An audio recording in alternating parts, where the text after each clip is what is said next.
Hi, you're listening to Bachu Talk, a podcast for government services professionals. My name is Bhaskar Sundaram, and I'll be sitting down with the government leaders, outsourced business leaders, GovTech entrepreneurs, family-owned business leaders, voluntary community and social enterprise leaders, independent policy think tank leaders to share their stories, discuss their career, and learn all about the values and collective impact in our society. Today's guest is Michael Weller. Michael is currently Chief Exec for Thames Cleaning and Support Services, a highly respected family-run office cleaning and support services company specializing throughout London and Southeast. Operating successfully for nearly 50 years, Thames Cleaning is renowned for consistently delivering exceptional levels of performance in quality, client care, excellence, and business initiatives. Thames Cleaning was originally started by Michael's father in 1968. Aged at only 22, Michael's father passed away and he had to assume leadership in a very different and challenging times back in the early 90s, which he has successfully run ever since. Prior to that, Michael spent 4 years in the army, serving 4 tours in Northern Ireland and left age 20. He credits army time helped him to understand teams, people, and disciplines. Michael is married and has 3 children and went to Rowan Grammar School for Boys at 11 through to 16 years old. So Michael began his career as a petrol pump attendant, and today he's running one of the London's renowned cleaning and support services company. So welcome, Michael, to Bachu Talk. Great to have you here with us. Thank you, Bhaskar. It's great to be here.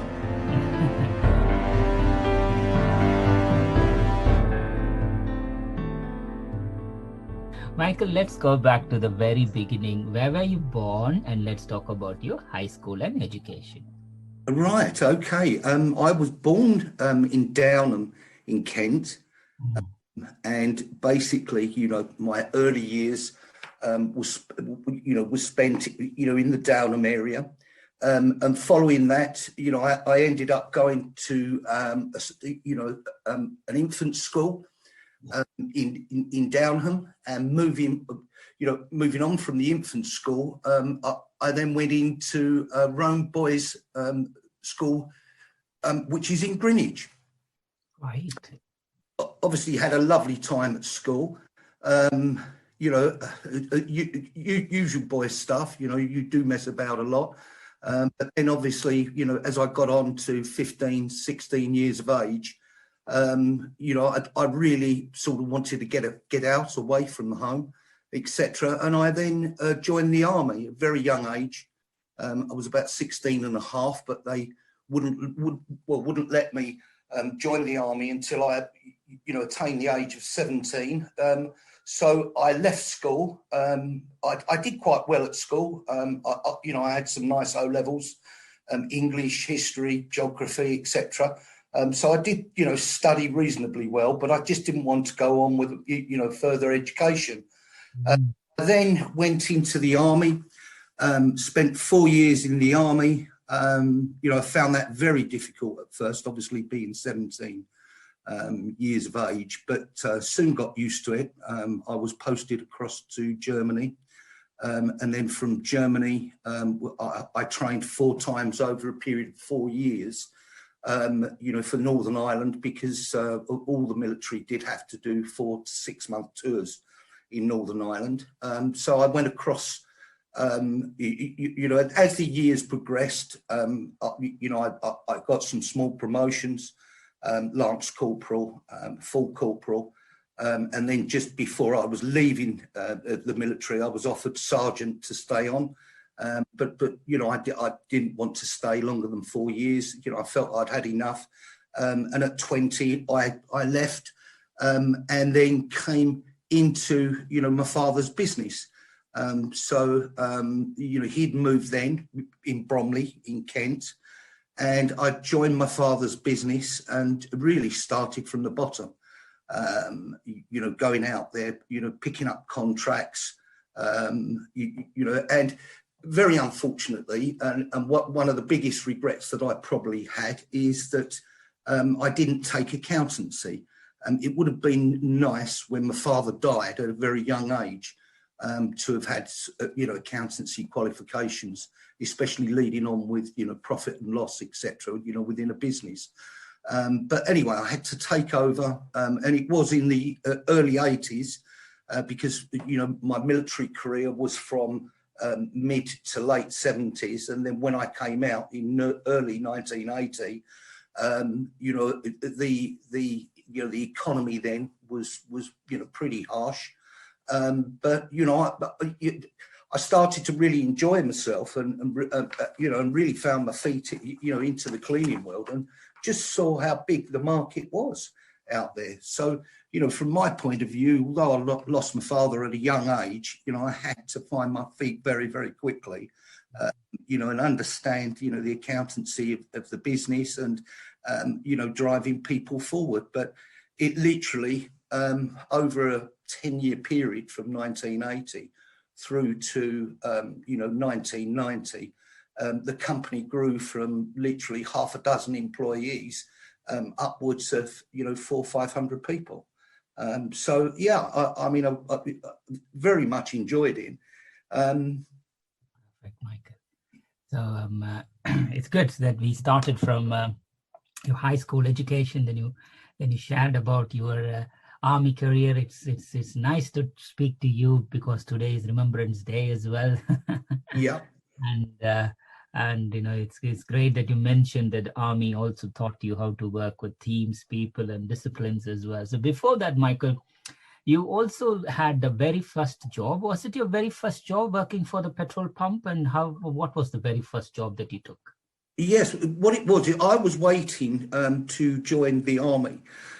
So basically, my very first job, I went out there and, basically tried to get myself a job for 6 to 8 months until I enlisted, into the army at 17 years of age. So I became a petrol pump attendant.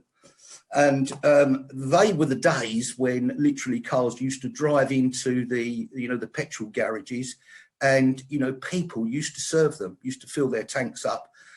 And they put me on commission where I could earn some good commissions on selling oil. So I used to sell them the cans of oil and I used to sell them by the hundreds each day. Wow.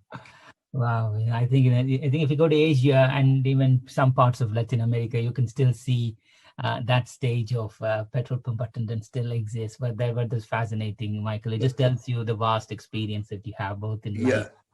That's lovely. Yes, totally. Michael, we touched also that you took over your father's business and then in 1980s and then you maneuvered it. How was the cleaning industry in the 1980s? Was it because FM as a sector started to mature in the 1990s or even 2000s? So when you began your company in 1980s, how was the market? Right. I didn't think at the time that the market was looked at very professionally. I knew it was a big market. I didn't know how big it was. But, from my point of view, in the 1980s, what happened was when my father died, I got some good advice from some close friends of his, those being in business as well. That really, at the end of the day, it's very important to market a business. And slowly, I started to identify what type of market was good for us. And we saw that the offices, the general offices was a marvellous market, especially sitting on the outskirts of London. Because even if you go back into the 1980s, there was still, thousands and thousands of buildings that in the majority, most of them, needed to have their offices cleaned and all their windows cleaned as well.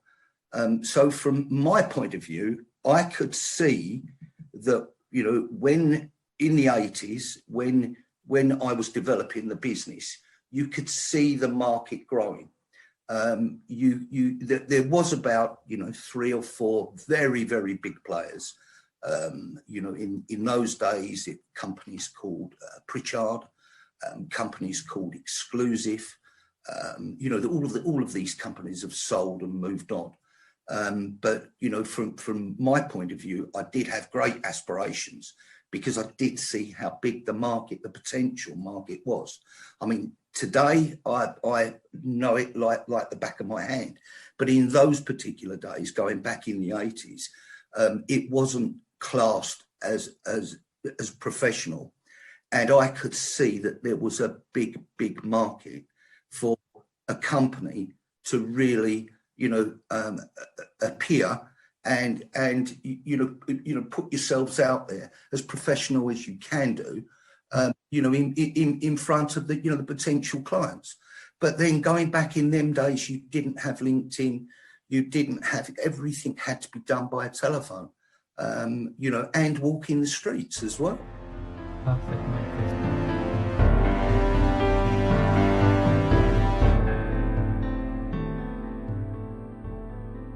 As you rightly said, Michael, things started to evolve into much professional thing. What was the very first contract that you won under your leadership? Do you have any memorable memories around it? Yes, I do. In fact, when my father first went ill, unfortunately, he had a very short illness. He died within 4 months of first becoming ill. I had to take over the company in those very, very first early days, and I actually went out and I think it was a week after my father had died. I then picked up in one particular week 4 small contracts. One was a Barclays Bank, another one was a National Westminster Bank, and there was another 2 which was a Midland International Bank. Then I picked up 4 small contracts in 1 week, where I'd gone out and I'd actually costed and estimated for those jobs a couple of weeks before, and it proved to me that there was such a market available to me. The only thing that I had to prove is, could I sustain them?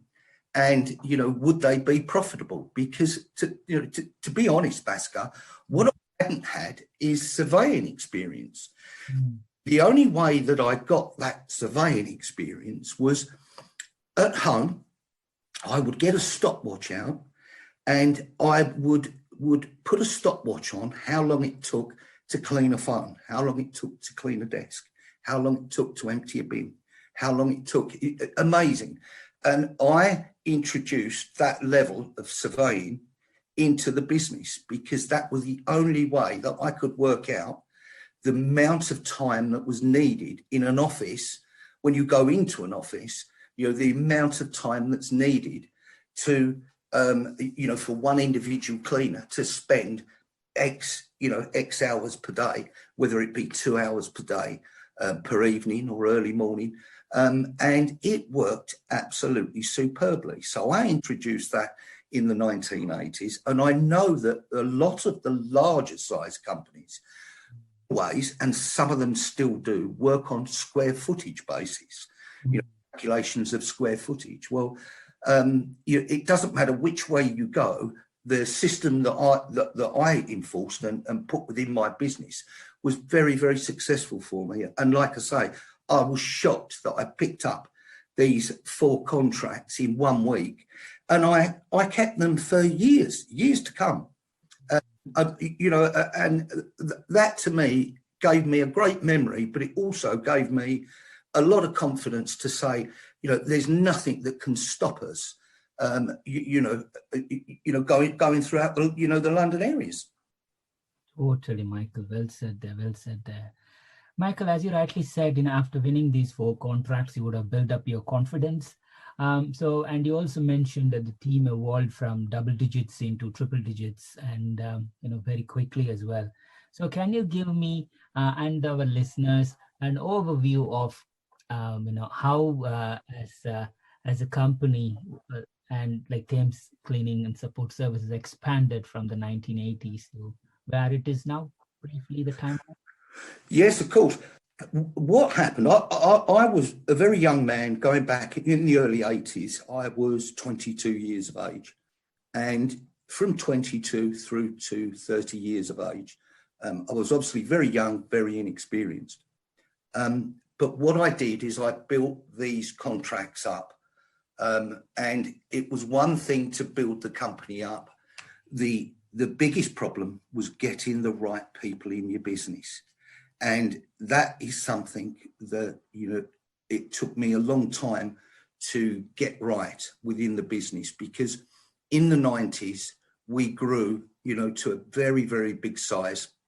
And back in them days, it was, close to £7-8 million turnover. And what happened is that I ended up bringing people within the business coming from all different companies, London-based companies, cleaning companies, experienced people in. But the problem was even though we had operations directors and regional directors and, finance directors, etc., the one thing that I really had problems with is that I had brought some of these people from very, very large organisations, and a lot of them found it very, very difficult to work in a small family business. A lot of them had been used to, call it politics in a business, where they're in big organisations and they find it very hard. I mean, in a family business, the one thing that you can get done immediately, you can click your fingers, you can make decisions in seconds. And that's what our business has been very good at. We don't hanker about on a decision. A decision's made within seconds, around the board. But what happened is, going in the 90s, I developed this business, Thames, that I was very proud of. We started opening an office in Birmingham, and we were just growing and growing. And I became very, very unhappy the way the business was working, that I lost the team style. It wasn't going correctly. So anyway, I brought in a company called KPMG, a world renowned advisor, brought them in.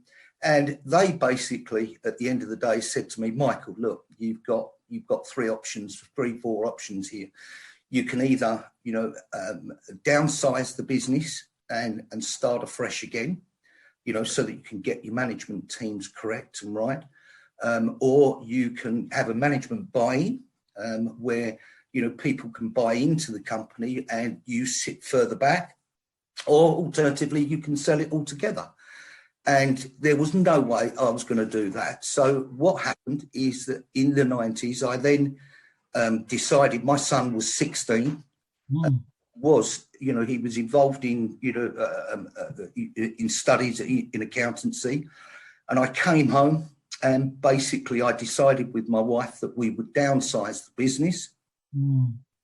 I would bring my son into the business, and basically, I would take a little bit of time off. So I brought my son in and I trained him personally for 5 years. And our company, started going backwards because we stopped our marketing. So the company started moving backwards. It went from 7-8 million to 6 million, 5, 4, 3, 2. And when we got to about £2 million turnover, I then, spoke to my son. We joined up, and he wanted me to come in as the CEO of the business to head the marketing up, and push the business forward. He was looking forward to that. I was looking forward to that. And then I also introduced both my daughters into the business as well. And now the business is turning over 6 million plus. It's a beautiful business in the London areas. It's got so much scope and opportunity to it.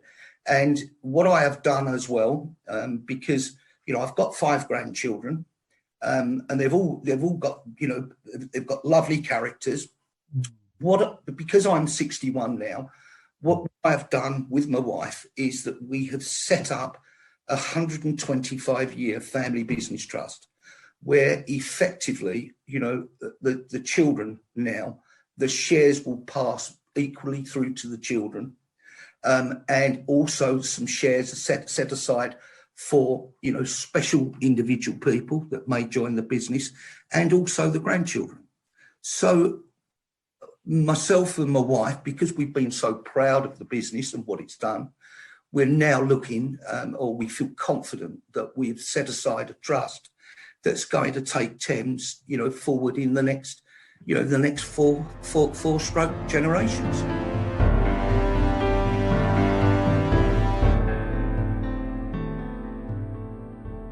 It's amazing, as a family business, what your father started, and you took it, you grew that, then you realize that the culture and the values of the company, it's now beyond going into, it's slightly getting outside what it should be, and then you brought it back, downsized it, and now you're happy with the legacy of what your father have built and what you created over the years. You've passed it to your children, and through the trust it will go to your grandchildren and your wider family in the coming years. That's really great, Michael, because 50 years and running a company in 50 years itself is a legacy, and for making it even longer with family on board and stuff, it's beautiful. I mean, you're so super blessed, and I'm sure all our listeners will agree to that as well. Michael, thank you for sharing that. Michael, how is it working with your family, your daughters and your son in the business? In your dinner table, do you talk business? How do you balance the conversations at home and at work? Right. Well, it just happens. I mean, I love the business. I'm very passionate about the business, and I do believe my daughters and my son love the business too. They've taken to it like duck to water. It's important to get time away from business. It's important, to think of others, and you just have to. I mean, discussions about the business naturally come out at the dinner table if somebody wants to raise it. So, I think it's just we're a family, basically, are very passionate about the business. We don't talk about it all the time. We obviously cover all other aspects, but it's something that, if we go on holiday, sometimes it's discussed. If we're out of an evening, sometimes it's raised or discussed. I just think that there's a lot of passion. There's a lot of passion in the family business, and that permeates, all the way through, whoever we meet and whoever we come by. It's just a very, very proud family business, and it's one that my children have. They've started at the bottom, and they've literally, come from cleaning carpets, cleaning windows, cleaning offices, supervising. They've done it all. They've done everything, and it's important to come from the bottom, respect, the people that are there, respect what's got to be achieved. And at the end of the day, that to me, that's the way forward. And the business will always flourish if it's got that type of energy within it. Totally, Michael, totally. When your son and daughters took over the business, Michael, what advice did you give them? Right. I basically said to them, always be honest, be fair. And, without a shadow of a doubt, always put the business first, and it will look after you. And true to the day, that works. Wow, that's powerful. So as you rightly said, there are many commercially focused, big and small and private equity backed and PLCs operating in the sector now, long gone the old days of 1980s to 2020 COVID environment. How do you and Thames Cleaning Services differentiate yourselves from the market? Right. Well, mainly at the end of the day, I would say that the way the markets are now in 2020, clients out there, they don't want to buy the same. Every client out there wants to buy different. And it's so important to come up with innovations and initiatives, finding better ways of working for their workplace, better ways of working for our full-time cleaners. All I can say is that we are immensely focused on what our market wants. And I know, I just know that our market out there, they don't want to buy the same old. They want to buy different things. So if you come up with new ways of working that can help them to reduce costs, but increase, the actual performance, that is something that will always work for you. Now, the way that we achieve that is that one of my daughters spends quite a bit of time in a working week. She does a lot of research on service providers, out in, say, Hong Kong, service providers out in New York City, etc. Because if you take the Americans, or if you take some parts of Asia, some of the best service providers are based in New York. Some of the best service providers are based in Hong Kong, where service and standards are second to none. Well, we research those ideas, different ways of working, etc. And sometimes, my daughter puts ideas in front of me as a chief executive.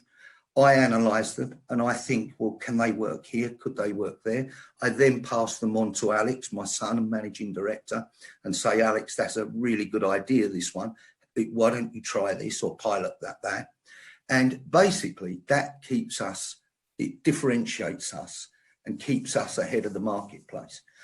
Because, you really need, it's like in any business, it doesn't matter where you are in any industry, you've got to keep moving forward. Moving forward with ideas, moving forward with new topics, looking at new, technology that can improve things. You can't just sit in a business and just do the same as day in, day out, year in, year out, 5-year, gaps, just carrying on the same. You need to move.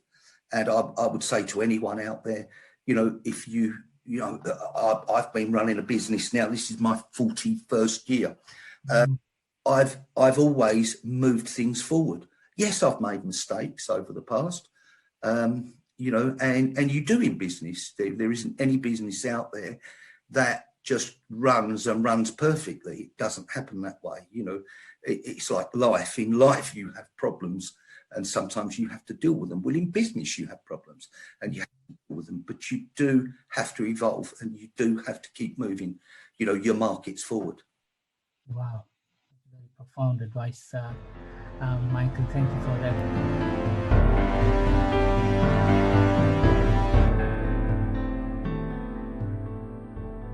We are in this interesting times, testing times, whatever you call it, the lockdown. So when the lockdown hit you, say March, where were you, and what was the first thing that you did as an individual and also as a company? Right. Okay. Well, when the lockdown hit, and I'm going to be honest with you, Bhaskar, I saw it coming. I was at an airport with my wife round about the 12th or 13th of January. I saw videos coming out from China, or I assumed what was China. And I said to my wife then, this is deadly serious. I got on to the phone, that was mid-January, I got on to the phone to my son and told him what I'd seen. I told him that I'm going to set forward them onto him. I said to him, this is going to come across the world like lightning if we're not careful. I asked him in mid-January to make sure that we were buying in. We had great PPE equipment, personal protective equipment, gloves, masks, etc. So we were all geared and ready. We were already on the move in January. And basically we bought lots of stocks in, etc., etc. And then all of a sudden in February, you saw it, hit Italy. It was just coming. There was no way anyone was going to stop this unless, and with hindsight, I will go on to it, but no one was going to stop this. So come the 23rd of March or 17th of March or whatever, when they were going to close the businesses down, I knew they were going to close the businesses down. Knew we were gearing in January to be able to work from home. We were gearing, to be able to prepare our business and prepare our staff to be able to clean through this. The equipment that we had delivered in late January and early February put us in a very, very good position. So, the saddest thing was, I think that the world is going to learn a big, big lesson from this pandemic. And I personally said to my wife in mid-January, they should have shut airports there and then, when those videos were coming out from China. I'm not saying you could have stopped it, but we could have helped ourselves, because the financial damage that's been done across the world is absolutely staggering. And I've done a lot of research on the amount of damage that's been done. I know the GDPs of the world is 88 trillion. I know that the GDP from UK alone is 2.4 trillion. I can tell you even today that, the UK, it's cost the UK probably 600 to 700 billion already. And it's certainly going to cost us $1 trillion by the time the spring comes through. That's incredible damage, and then you multiply that across the world. There's going to be some big lessons learned from this. There's got to be a facility where we can close down within days, within days and weeks, areas of the world. If anything like this breaks out again, it's going to have to be done, because I think it's a huge mistake that it was allowed to spread across the world. And do you know what, Bhaskar? It went across that world within 4 to 6 weeks. So true, so true.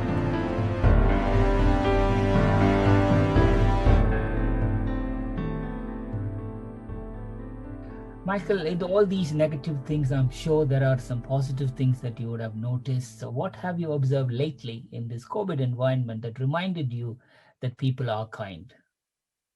That people are kind.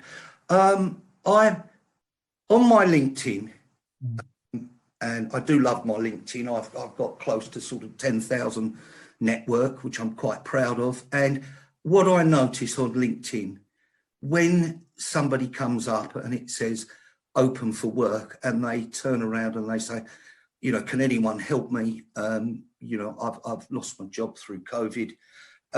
You get people pounce on them to say, how can I help you? How can I help this? How can I? And it's marvelous to see that. And it's lovely, because the second that I see anybody come up like that, the first thing I say to them, look, link to me. I will send you live job applications. We will help you as much as you can, around a very difficult marketplace. So there's a lot of kind people out there. I think in any country, and throughout the world, yes, you do get some not so nice people, but in the majority, a lot of people are very kind. They're very kind indeed. And I think if you look at the United Kingdom, you only need to see that when there is a drive to raise money for charity, for children in need or wherever it may be, we always break all records by digging deep in our pocket to help people. And I don't know if you've noticed that, Bhaskar. Totally, Michael. Inside your team, Michael, yes, in cleaning support services team, was there any inspiring stories or any shout outs that you want to give it now? Yeah, only that the team of directors and the team of senior managers, they've worked so hard for the business, put the business first. They're, you know, all, you know, and the same too with the cleaners as well. You know, all the cleaners want to do is go out there and help people, you know, and help people get back to their offices, and, you know, help people, you know, looking after their toilets and looking after, you know, their general offices, etc. And some of the great ideas that we had come through, you know, through the management team as well. And we've started putting that out there, is over the 40 years that I've been in business, cleaners have always been hidden. They're always either early morning cleaners or evening cleaners. And we've said to everyone out there, you know, COVID-19 is so, because it's so dangerous, people need to have the perception that things are being cleaned. And we've said to the marketplace out there, if you can have your cleaners come in during the daytime, you know, and your staff or your people can watch our lovely cleaners clean around them, you know, that's one of the safest and best things, you know, especially for their mindset. You know, it's marvellous to push that forward. And we've had a lot of our clients turn around and said, you know, Michael, Alex, Lauren, you know, Danielle, Simon, you know, the team that we've got, what a great idea. Yes, let's do that. So, you know, we've gone into a lot of day cleaning following this. So that's been very, very good.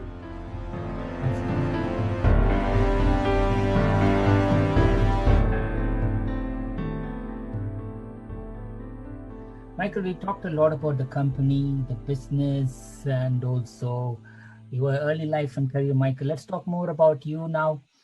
Talk us through your hobbies and interests, Michael. What do you do in your free time? Right, in my free time, I do a lot of gardening. I love gardening, especially my roses. I look after my roses. And I've definitely got into gardening over this last 6-7 months since lockdown, because you know, you have to get round. If you're lucky enough to have a garden, you've got to get round and you know, sort your plants out. So yes, the sports that I love. I was so worried that Formula One wasn't going to be able to continue. I loved my Formula One. I've always followed that since I was a young lad. When I was 11, 12, 13 years of age, I followed Formula One from the days of James Hunt. All the way through now, you know, to people, you know, to current champions like Lewis Hamilton. So, you know, I love my sports. You know, I love gardening. You know, it's not just a family business; it's very much a family environment as well. You know, we've got 4 dogs here as well, so we enjoy pets.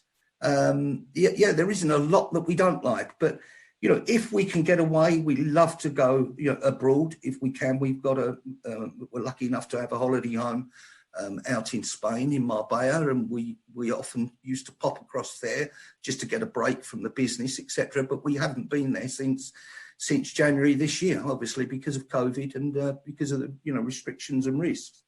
But anyway, we was absolutely delighted yesterday with the announcement of, you know, the first vaccine being 90%. That's marvellous. Totally, Michael, totally.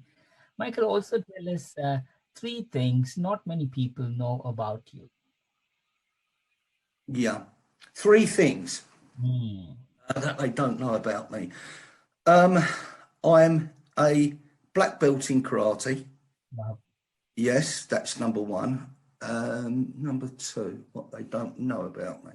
I'm a really, really deeply caring person. I care so much about people. I really do.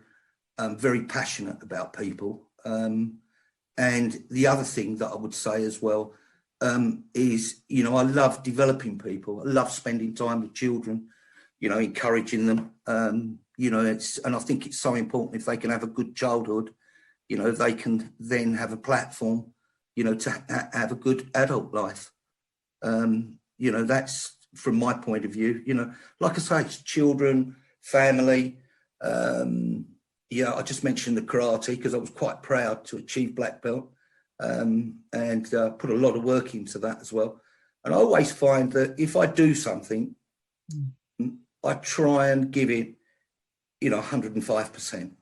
So I would say to people out there, if you're going to do something, give it 105% and you'll probably get there.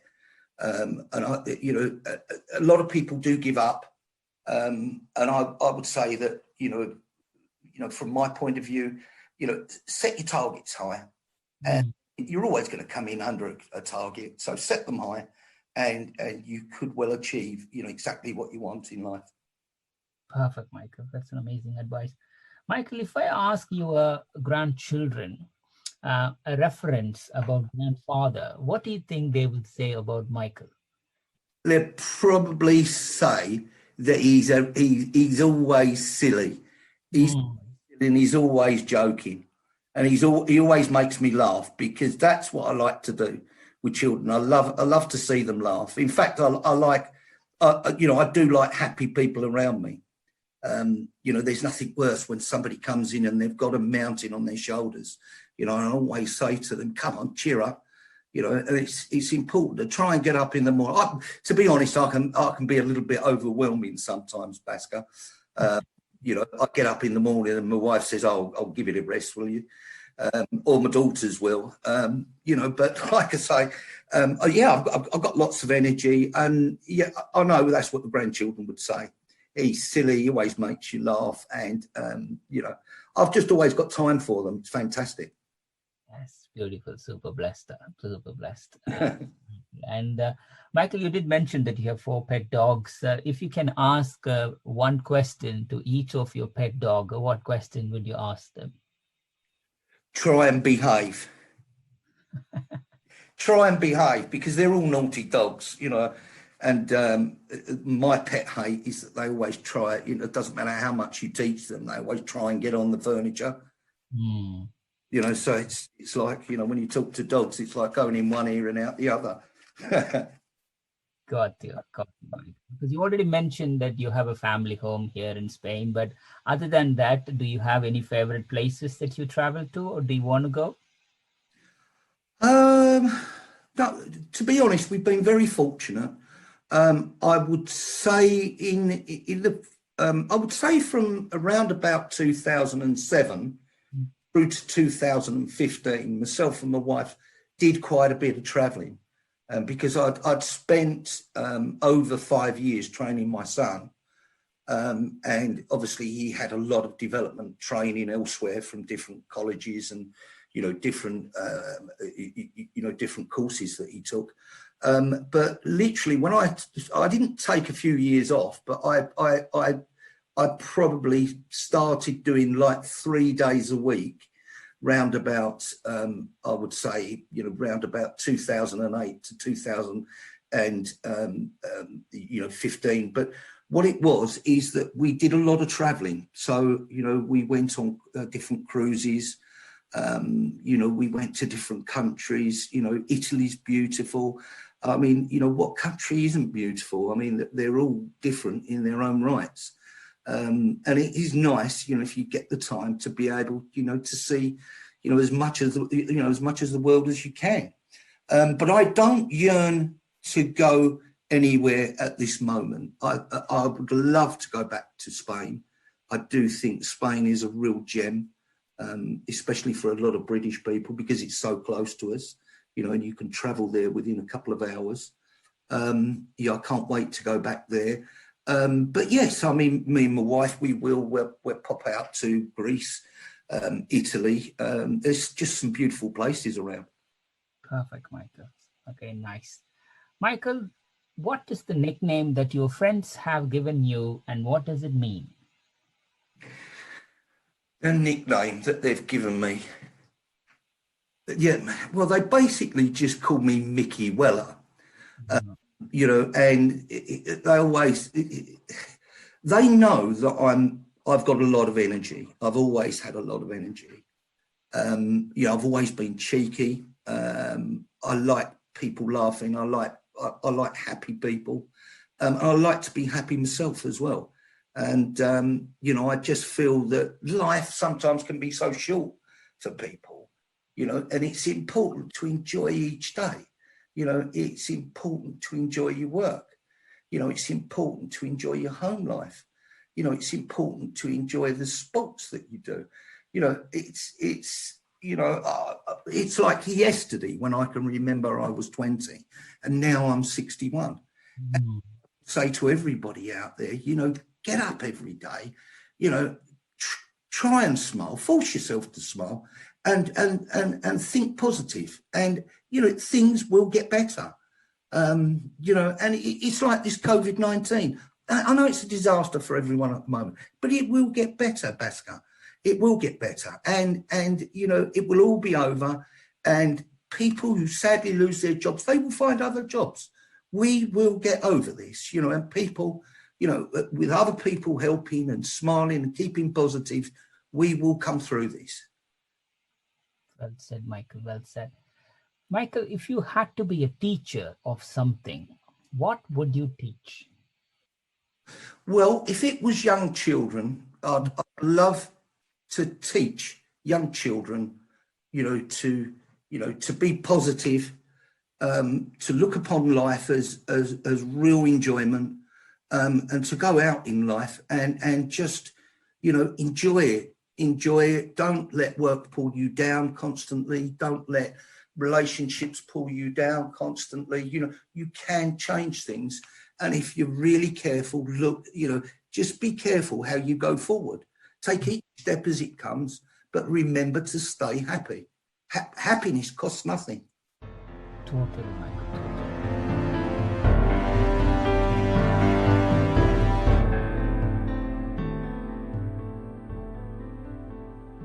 If you could be invisible for a day, what would you do? If I was invisible for a day, what would I do? That's a hard one, Bhaskar, isn't it? Yes. That's a hard one. What would you do, Bhaskar? I'll just go and, you know, the place that was born is 1,000 miles away from here.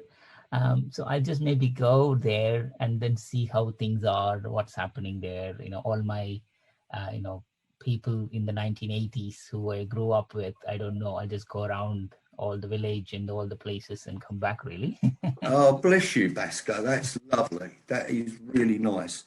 Yeah, I mean, you've thrown me off there. Do you know what? I'd like to go back and see the house where I was born. Yes, I would. Definitely. I think Because I've never seen the house that I was born in. So, yeah, good one. You've given me an idea now. That's it. As these restrictions finish, I'm going to do that. Yeah, definitely. I think so. Some people used to say, "Oh, I want to be in Downing Street now," thinking what they are doing for COVID, or I want to be in the presidential office in, you know, what Trump is making decisions, etc. Yeah, right. Well, I'll give that a miss. Totally. So, do you ever talk to yourself? If so, what do you say? Right. Well, I can assure you I do talk to myself, because when I'm out in the garden, my daughters and my wife turn around and say, "Who are you talking to out there?" And I wasn't talking to anyone. So apparently I do that a lot. Right. But I question myself. You know, I sometimes, when I'm thinking, it must come out in my hands and in my speech sometimes. So when people's not around me, you know, I must do that. But that's not a bad thing. You know, it's at least, you know, I usually get my answers from myself, or sometimes, you know, it's even sort of kicking myself up the backside. You know, why have I done this? Why have I done that? When I should have done this or should have done that. You know, so it's all a learning curve, isn't it? But yeah, I mean, I often sort of question things, what I do, you know, but I think that's just natural life. Yes. What is something that you have that is of sentimental value to you? Sentimental value. I've got a picture of my mum that basically it was, you know, she was a lady captain of a golf club, and I became very proud of that. And you know, because I lost her going back in 2006, I've always cherished that and looked after that. Yeah, it's a picture of my mum, and it's in one of my drawers. So every time I open the drawer, I see it. What song do you sing only when you are alone, and what memory does it bring back? I love the song from George Michael. That one's always stuck with me. I forget what it's called. I just can't think of the name of it, but I often sing that or hum the tune. Got you. That's nice. Do you cook at home, Michael? Yes, I do cook at home. I cook a lovely roast dinner. Superb. I know that it's superb. But I do take over the kitchen if I do cook. So I don't like anyone around the kitchen. So, but they all laugh at me. The family just laughs at me and let me get on with it. So, I'm very well. I would say that when I took some time off, going back from say 2007 to say 2012, I took up a little bit of golf, and I also took up cooking as well. So things I do enjoy.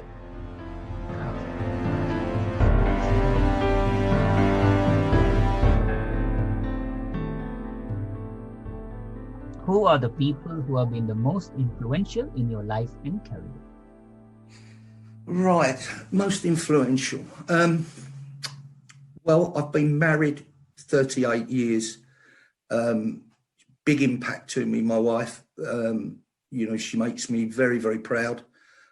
She's been a big influence on me, in business. But I would say right at the very beginning, and I had met my wife by then, someone who I found very influential was a very close friend of my father, who his name, and I will mention him, his name was Vic Lancaster, and he owned another cleaning business in London.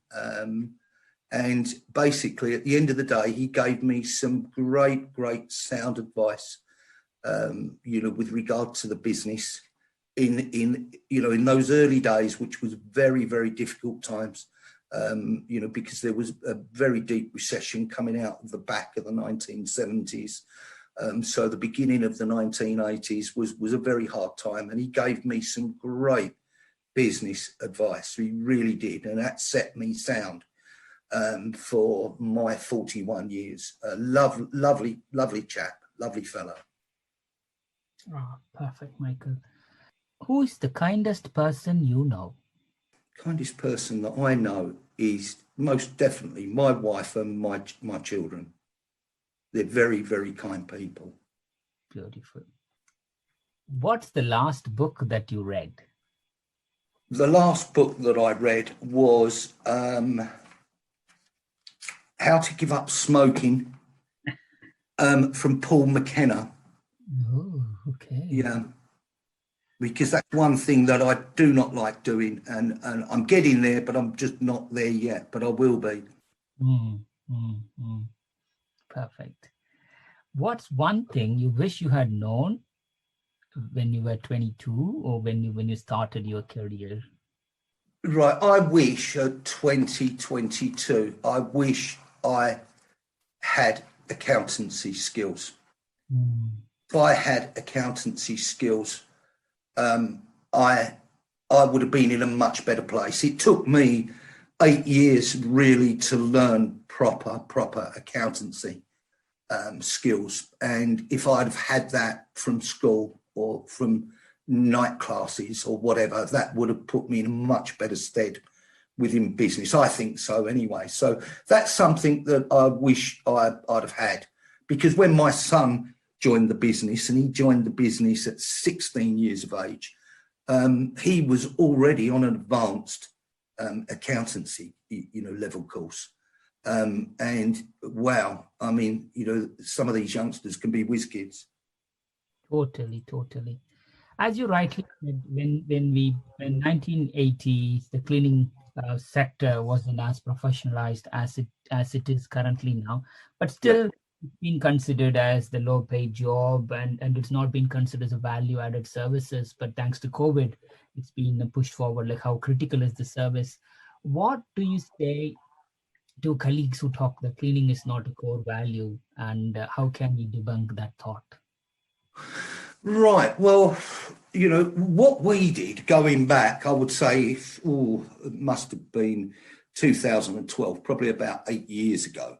There's the Living Wage Foundation, and we joined hands with the Living Wage Foundation, and we set to task that via the Living Wage Foundation, we would bid every one of our contracts. We would bid a current rate, i.e. what they, TUPE, the Protection Transfer Undertaking Protection of Employment, we would bid a TUPE rate, but we would also put in front of them a London Living Wage rate. And over this last 8 years, slowly by slowly, companies have started to move from paying a low rate through to starting to pay the London Living Wage. Before COVID, I would have said to you that 1 in every 2 contracts that we were winning, so that's almost 50% now, were starting to pay the London Living Wage. Now that's 1 in 2, 50%. 8 years ago, Bhaskar, we were lucky if you'd get 1 in 15 or 1 in 12 that would pay the London Living Wage. So there has been progress on that. But in saying that, I think at the end of the day, cleaners are lovely people. They should be valued. And there are companies out there that do value them. I think the most important thing is that you just keep pushing the importance, of hygiene across to businesses. It's so important, and it's important as we move forward as well.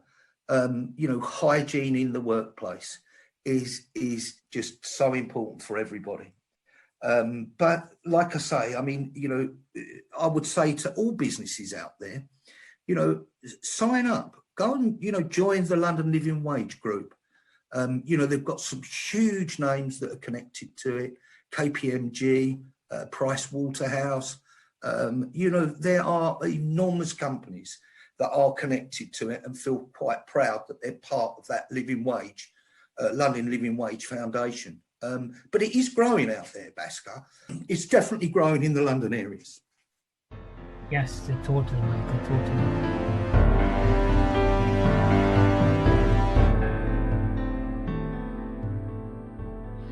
Michael's successful career built up or scaled up your father's legacy and now passing on to your children and grandchildren. What advice would you give someone who's starting out business right now, who would be thinking about having the same legacy your father did or you have done in this COVID climate?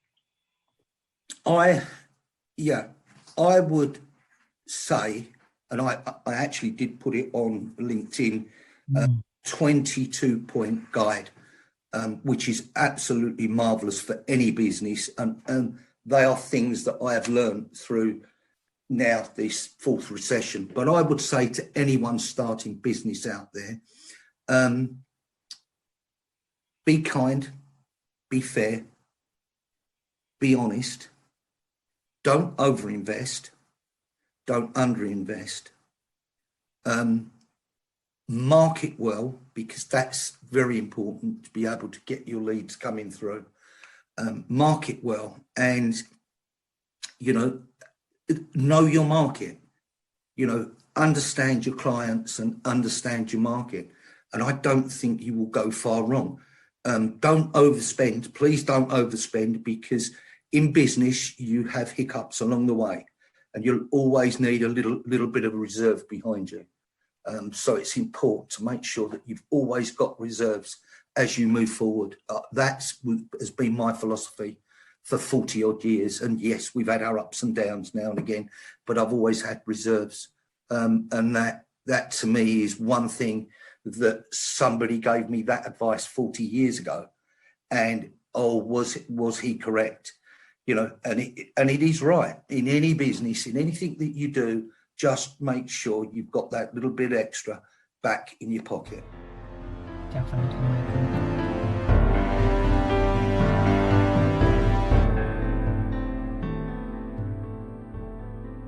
The 22 point that all leaders should follow to protect their business. Here they are from Michael. Michael, I did manage to find it. Do not panic. Look after your income clients. Keep excellent working capital reserves. Keep acute focus to your debtors and cash flows. Look everywhere and test for cost efficiencies and better ways of working for your company and your clients. Look to invest in technology that can make you more efficient. Expect less in profitable returns. Constantly meet with your team and frontline people. Take care of all your people. Support young people and challenge everyone to help and develop them. Care and help colleagues that do not make corporate restructuring. Keep teams' morale as high as you can. Adapt to anything and always have time to listen. Research and develop your full offerings in potential market. Stay ahead of your competitors and do find and offer clients a difference. Innovate for your company and clients alike. Increase your sales on your new business opportunities by 1,000%. Learn your customers' cultures. Drive a great living wage and CSR policy through your workers and all suppliers. Prioritize and review all your business risks daily. Always team style and give great advice. The last one is the best one. Be kind and very caring as that costs nothing. So those are the 22 points that Michael mentioned. Michael, they are very profound. Thank you for sharing that. Michael, at the very end, Michael, what are you looking forward to in the future? I'm looking forward two things really. There's personal and then there's business. I'm looking forward that the markets and the countries can get back to some normalities where everybody can enjoy a holiday or leave or go places without facing this wretched pandemic. So that's something I'm really, really looking forward to. You know, for everybody, not just business. It's for business.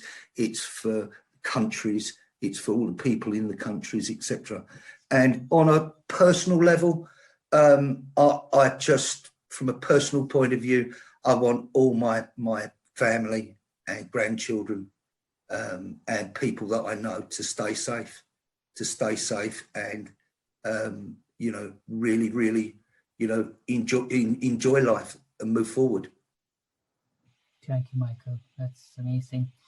Michael, for taking the time, is there any part of your life or career or business, or is there anything else you would like to share in the last minute or two before we close the podcast? No. I think, you know, we've covered most things. I think, you know, from you know, my point of view, I mean, I've had a lovely, fantastic business life. I've had ups, I've had downs, as I've mentioned to you. You know, I've gained a lot of experience over that 41 years. I've been chief executive for 15 years. I was managing director for 25 years. There's not a lot that I don't know about cleaning, although I have a hat that I'm always willing to take off and learn every day. Every day in life, you should learn something, and it's important. You shouldn't walk around thinking that you know everything. You know, it's important to keep, you know, taking your hat off and keep developing. And that doesn't matter whether you're, you know, you're 3 years old or you're, you know, 93 years of age. You know, it's life evolves, knowledge evolves, and you know, be amazed at how much people can learn, you know, the older they are. But no, I just wish all your viewers out there, you know, whether they are business leaders or whether they are employees or whether they are customers, etc., that, you know, they take on board, you know, the 22 points that I've put to them, and also think about, you know, we will get over this. We will get over this quite soon, and things will get better. So don't feel down. feel positive, stay positive, and try and get up every day, even though we're in the middle of this. Try and get up every day and try and smile and try and make your partner, laugh. If you do that, you'll be surprised how good you start feeling. Oh, thank you, Michael.